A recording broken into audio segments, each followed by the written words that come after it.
بسم الله الرحمن الرحيم الحمد لله رب العالمين والصلاة والسلام على أشرف الأنبياء والمرسلين وعلى آله وصحبه أجمعين أما بعد السلام عليكم ورحمة الله وبركاته الحمد لله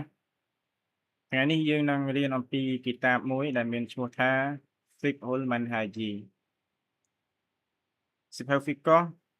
របស់អ៊ីម៉ាំ Mazhab អ៊ីម៉ាំ Syafi'i Rahimahullah Ta'ala សិភៅនេះនៅក្នុងជាលិតទី2ចឹង Fiqhul Manhaji នេះមានន័យថាសៀវភៅ Fiqh បង្រៀនតាមលំដាប់វិធីសាស្ត្រនិងមានប្រព័ន្ធច្បាស់លាស់ Manhaj នេះមានន័យថាមានប្រព័ន្ធច្បាស់លាស់ឬក៏មានវិធីសាស្ត្រច្បាស់លាស់អញ្ចឹងសិភៅនេះគឺធ្វើឡើងដោយដុកទ័រ Mustafa Al-Khin ហើយនិងដុកទ័រ Mustafa Al-Bughor ឥនសាអល់ឡោះយើងចូលទៅក្នុងចំណុចទី1នៃសិភៅនេះគឺយើងស្វែងយល់អំពីតាមហីតរបស់សិភៅនេះតែម្ដងអញ្ចឹងតាមហីតឬក៏សេចក្តីផ្ដើមនៃសិភៅនេះ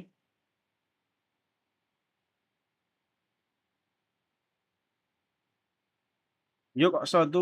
بالأحوال الشخصية أوضاع التي تكون بين الإنسان وأسرته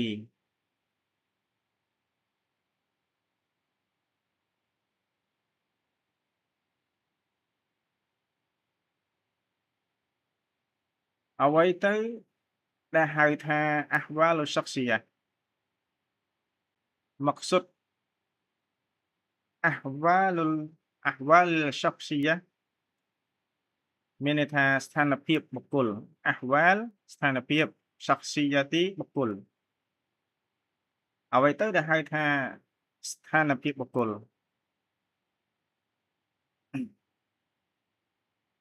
أوضاع التي تكون بين الإنسان وأسرته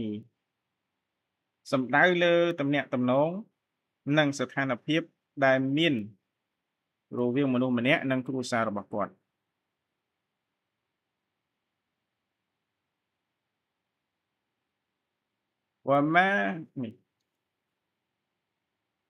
وما يترتب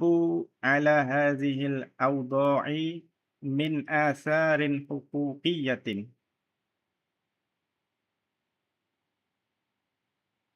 និងផលប៉ះពាល់ផ្នែកច្បាប់ដែលកើតចេញពីទំនាក់ទំនងទាំងនោះ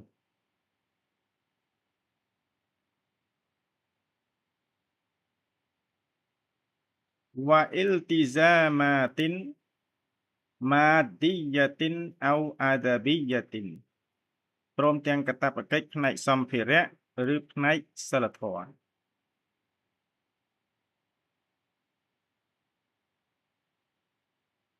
وإطلاق هذا الاصطلاح على هذا المعنى إطلاق حديث ការប្រើពាក្យនេះក្នុងន័យខាងលើគឺជាការប្រើប្រាស់បែបសម័យទំនើប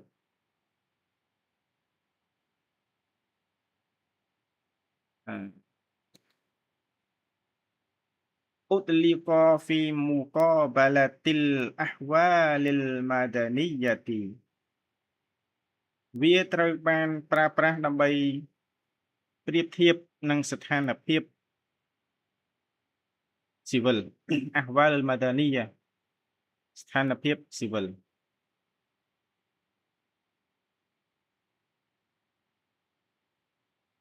التي تنظم علاقات الإنسان بأفراد المجتمع ដែលគ្រប់គ្រងទំនាក់ទំនងរបស់មនុស្សជាមួយសមាជិកផ្សេងទៀតក្នុងសង្គម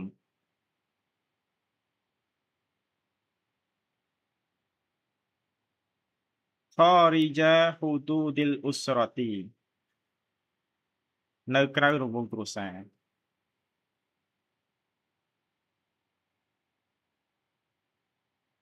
Ammal fuqaha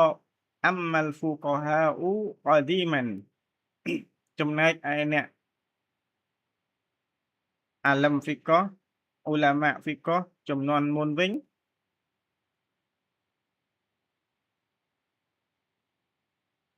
Falam yakunu yutliquna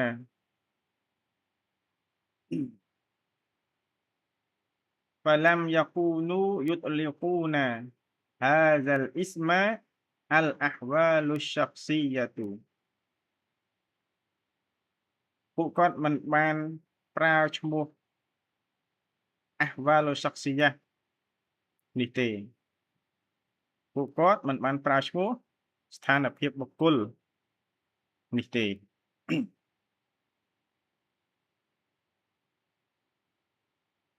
Alal mabadi'i wal ahkam syamilati li usrati wa muta'alliqatiha សម្រាប់គោលការណ៍និងច្បាប់ដែលពាក់ព័ន្ធនឹងគ្រួសារនិងកិច្ចការនានារបស់គ្រួសារ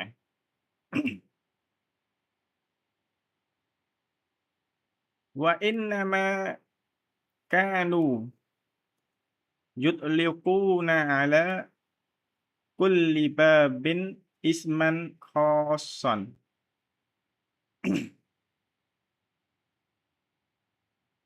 ផ្ទុយទៅវិញ